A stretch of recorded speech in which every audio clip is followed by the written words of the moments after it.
trading saya biasanya trading gold, trading euro USD, lihat market yang dominan. Saya cek dulu dari gold itu mana yang dominan, di market Asia gimana, Eropa gimana, Amerika gimana. Jadi marketnya ada ini yang ditandain. Misalnya ada satu hari kita pisahin. Di sini market Asia tanggal berapa ternyata sideways. Di Eropa tanggal berapa ini trending, di Amerika trending. Saya bikin jurnalnya Asia, Eropa, Amerika, tanggal sekian, ini sideways, ini trending, ini sideways, ini trending, ini sideways, trending. Terus dicari dari 100 data, itu Asia yang trending berapa persen, yang sideways berapa persen, ini berapa persen, berapa persen, berapa persen, berapa persen. Dan yang saya dapat datanya adalah di Eropa sama Amerika ini cenderung lebih banyak trending, dan lebih banyak ketika market Asia itu naik, waktu di Eropa turun. Itu sering kayak gitu. Oke, berarti dari situ saya ketemu ini bentuk market dominan.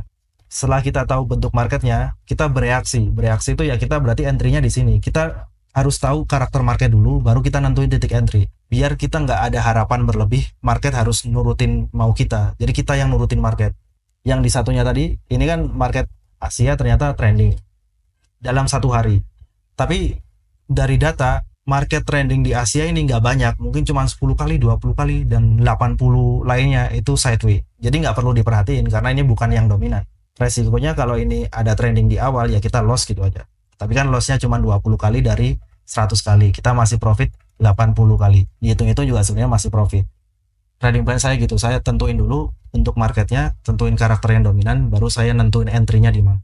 Karena saya intraday, yang saya pakai adalah M15. Kalau H4 itu kita cuma dapat 6 candle, itu buat dianalisa agak susah. Maka di M15 itu saya bisa dapat peluangnya lebih cepat dan waktu tunggunya nggak terlalu lama.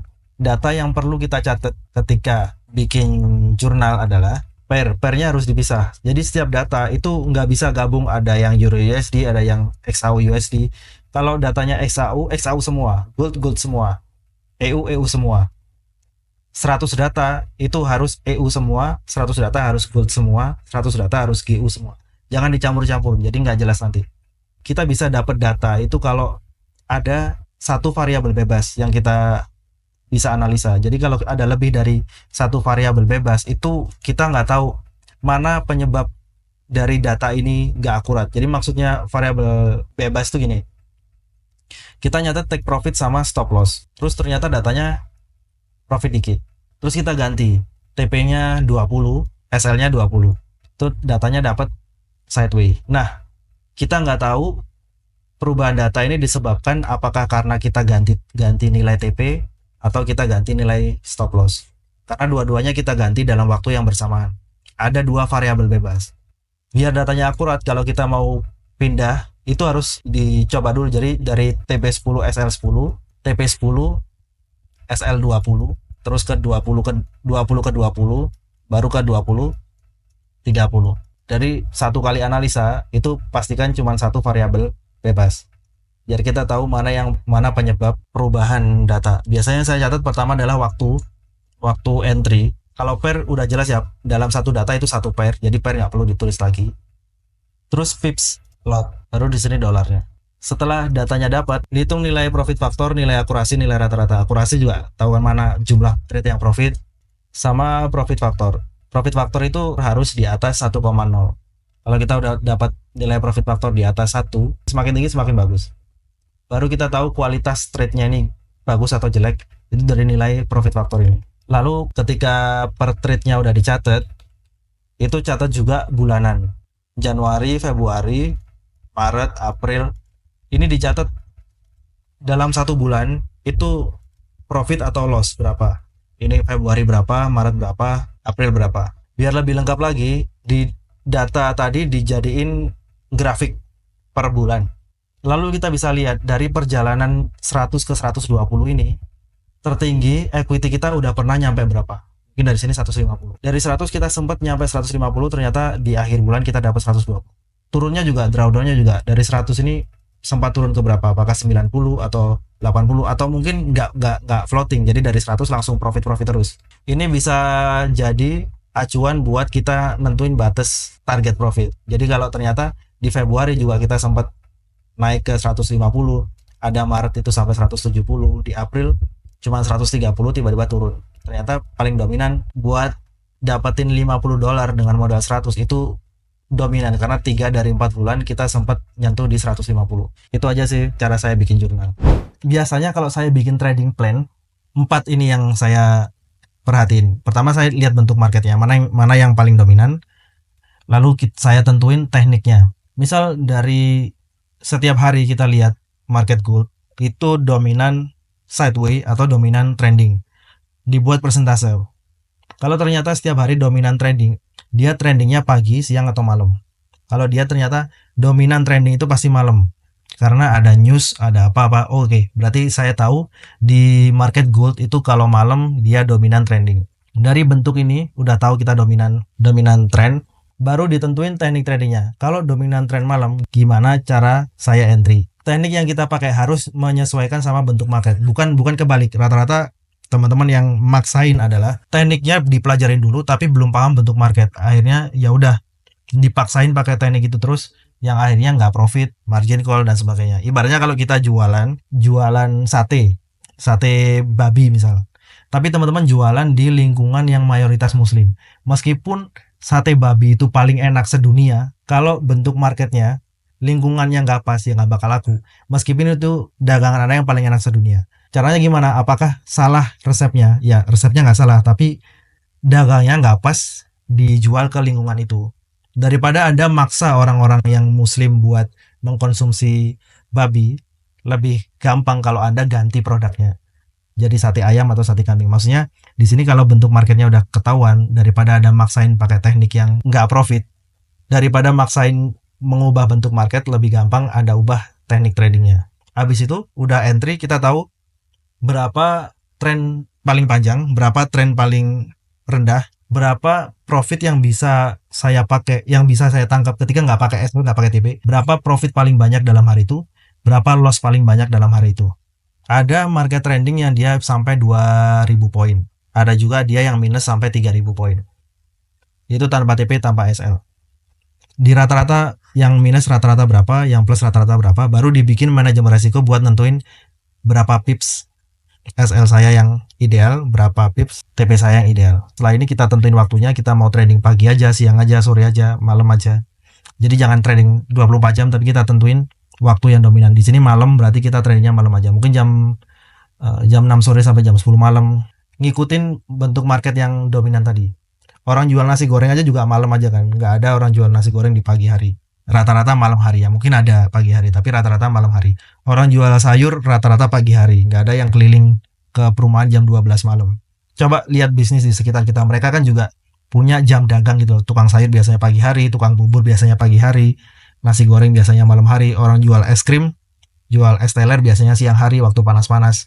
Nggak mungkin jam 12 malam karena udah dingin, beli es kan jarang banget gitu. Yang dilihat adalah mana yang dominan, ada pembeli, dominan profit, dan fokus di situ aja. Kan teman-teman juga pasti tahu ada tukang sayur yang sukses karena bukan karena dia buka 24 jam, tapi karena dia tahu marketnya, dia tahu siapa pelanggannya, terus jam berapa dia harus jualan, apa yang harus dijual, dan sebagainya. Kalau 4 ini udah dilakuin, nanti ketemu namanya profit factor.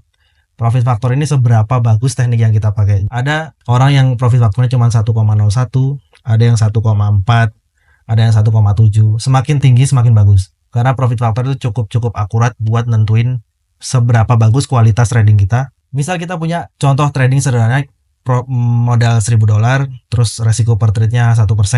Strateginya lihat time frame H1, entry di support resisten. Kalau kena resisten buy, kalau kena support sell. Risk rewardnya 1/3, mungkin TP-nya atau 20 60 ya sama. Terus jadwal trading tadi waktunya. Oh, saya trading Senin sampai Kamis karena Jumat Sabtu Minggu saya mau liburan, saya nggak mau mikir trading. Ya silakan. Yang penting udah direncanain mau trading kapan, terus waktunya kapan. Saya trading sesi London aja karena saya suka sama GBP, USD. Dan strategi yang saya pakai itu profitnya cuma di jam-jam ini paling banyak. Ya udah. Berarti tradingnya Senin sampai Kamis jam 14 sampai jam 17.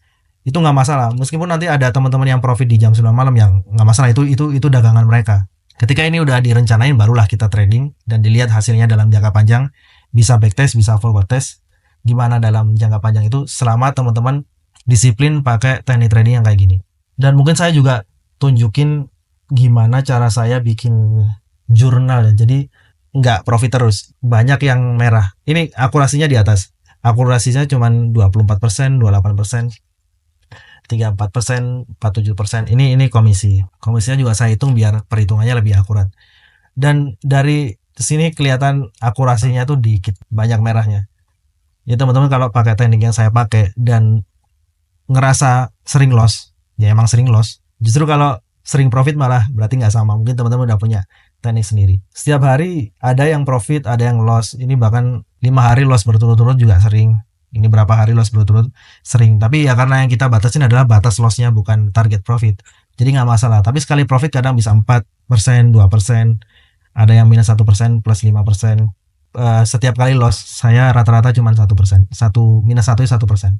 Dari data yang per hari ini itu diakumulasi jadi bulanan biar kita lebih bisa lihat dalam jangka panjang. Kalau kita lihatnya harian terus ada yang banyak loss, itu rata-rata teman-teman kalau udah loss 10 kali ganti teknik karena ngerasa ini loss terus, ganti lagi, pakai teknik satunya, loss lagi, ganti lagi. Itu nggak bakal ada perkembangan kalau teman-teman gonta-ganti teknik terus. Bikin akumulasi bulanan dari profit loss tadi dalam akurasi bulanan itu berapa? Ini hitungannya pips ya. Hitungannya pips. 90 maksudnya 90 pips. Kalau dolarnya ya bisa dikaliin, kalau 1 pips $1 ya 90 dolar. Kalau 1 pips $10 ya 900 dolar. Tapi ini saya hitung per pips biar lebih objektif. Meskipun di sini banyak lossnya, tapi ketika diakumulasi itu juga ada yang plus 500 pips, ada yang minus, Ada akurasi bulanan. Jadi 56% bulanan saya profit. Meskipun ada bulan-bulan yang loss. Terus gimana cara biar kita lebih tinggi lagi akurasinya? Ya kita pakai teknik lain. Jadi misal kita punya bisnis, mungkin kita buka cabang, atau mungkin punya beberapa produk, yang satu jual kopi, satu jual teh, atau jual apapun yang bukan kopi aja gitu loh, yang lain. Di sini rencananya adalah misal kita jual kopi terus nggak begitu laku, tapi ada produk lain yang laku, dan lakunya ini saking banyaknya itu bisa nutup kopi yang kurang laku tadi, atau sebaliknya. Kalau kita punya 3 cabang, punya 3 bisnis, itu bisa subsidi silang dari satu bisnis yang rugi mungkin bisa ketutup sama 2 bisnis yang lain. Dan di sini saya yang pertama saya trade di Euro USD, yang kedua gold teknik follow trend, dan yang ketiga gold teknik counter trend. Misal di sini di Maret 2020 minus 90, tapi di gold ternyata profit. Akhirnya di bulan Maret ini ya profit 2000 pips, bisa withdraw. Di bulan November kemarin juga, tahun ini malah Euro USD saya banyak minus, malah gold yang cukup bagus, tapi ada juga yang minus 2000 karena subsidi silang. Akhirnya ini yang jumlah withdraw aktual yang saya withdraw itu segini, dari 56, 50 sekarang bisa 74% peluang saya withdraw di bulan itu. Dan buat lebih profitable lagi, lebih konsisten withdrawnya lagi, kadang saya withdrawnya itu 3 bulan sekali. Maksudnya Januari, Februari, Maret, April, Mei, Juni withdraw dari 3 bulan kemarin. Juli, Agustus, September baru withdraw dari 3 bulan kemarin. Langsung withdraw 7.000 pips. Withdraw lagi 1.000 pips, withdraw 7.000 pips. Jadi ketika ada bulan yang minus, ada yang minus 1.000 ini, dia masih bisa ketutup sama profit yang besoknya. Dari 2020 sampai sekarang yang 3 bulan minus itu baru 1. Bulan September 2021 itu baru 3 bulan minus. Dan saya nggak withdraw, malah rugi. Tapi di bulan-bulan per 3 bulan lain withdraw terus. Ini juga di Oktober minus, tapi dia udah ketutup di November, tinggal nunggu Desember ini apakah plus atau minus.